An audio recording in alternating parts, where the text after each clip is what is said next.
U.S. stocks rallied Friday to cap a three-day winning streak and finish off the best month for the S&P 500 since November of 2020. On Friday, the S&P 500 gained 1.4%.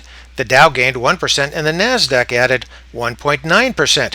Friday's close also marked the final trading day of the month, with the S&P 500 gaining 9.2% in July, while the Nasdaq gained 13% for the month. This rally marked the Nasdaq's biggest monthly gain since July of 2020.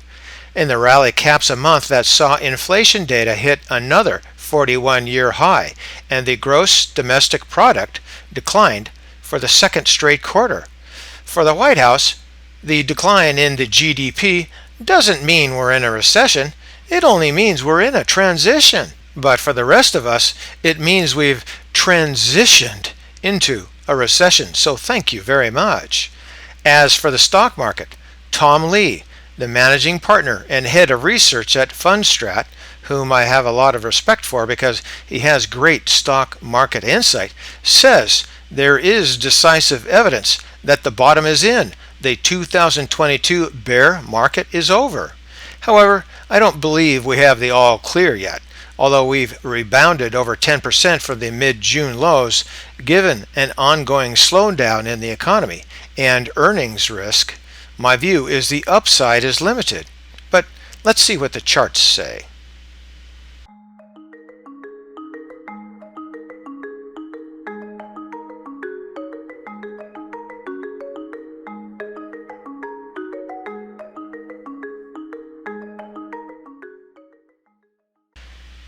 Going back to the 2-year weekly chart on the volatility index, and as you can see, the symbol is $VIX using stockcharts.com. Now, we've had the VIX move on down to this level here. We're at 21.33.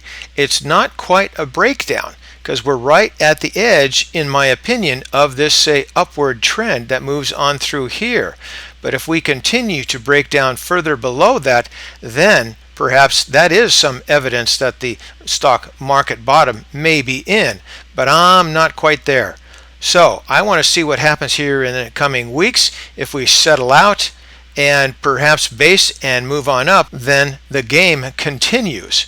But for now, we've had this move on the way down, so we'll just have to wait and see what happens if we break down any further. You can see here in the bottom portion of the chart, the MACD is heading on down, so maybe it's possible. Up here in the RSI also, we've got a move below that 50 or midline, but we're only at 43.73, so I don't think that really classifies as a breakdown. I want to see what happens here in the coming weeks. So I'm still on the sidelines. Now, let's go take a look at our charts.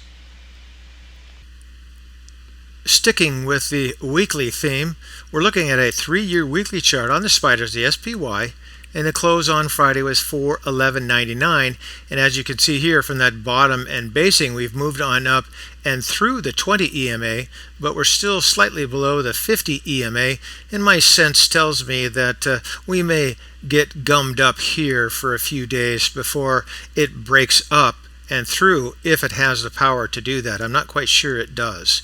And if it doesn't have the power, then we may get another reflection back on down here. But let's take a look at the other oscillators. Here, volume's not going to tell you too much other than the fact that we do have declining volume here, and that's not good in an uptrend.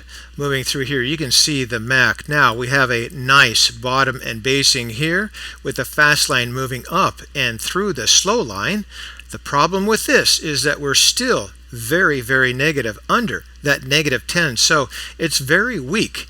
And when it's weak and it's down this low, sometimes it has the tendency to move up and then get reflected back on down again. So that is a distinct possibility. However, in the histogram, it shows that we've bottomed and based here and moved on our way out, so it's possible too we can continue up, but I think the upward movement is limited. Here into the price rate of change, somewhat the same, nice sawtoothing, a good breakthrough from the bottom side with a fast line up and through that. Again, we're still below that zero line, so I'd like to see both the fast line and the slow line move up closer to that zero line and gain some strength before I'm going to be convinced that this has much more room on the upside. Into the relative strength, the RSI, nice longer term bottoming basing here with the move up and through that midline or 50, but we need to continue on up. But so far that is showing some strength. That's the best oscillator showing strength right now, other than say the MAC. That was a pretty good cross through there.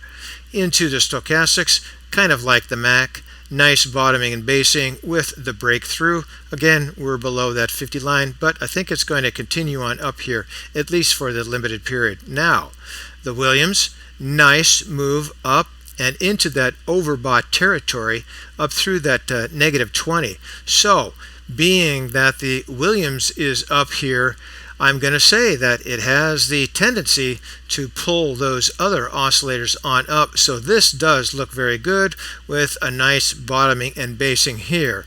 So let's move back to the price chart.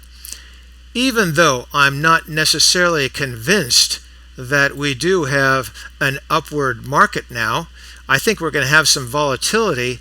However, I still say that this is still a good time to perhaps do some investing. You don't need to put all your money into the market right now, but I think you could put a portion in now and then wait a little bit later and stage those investments as we move along.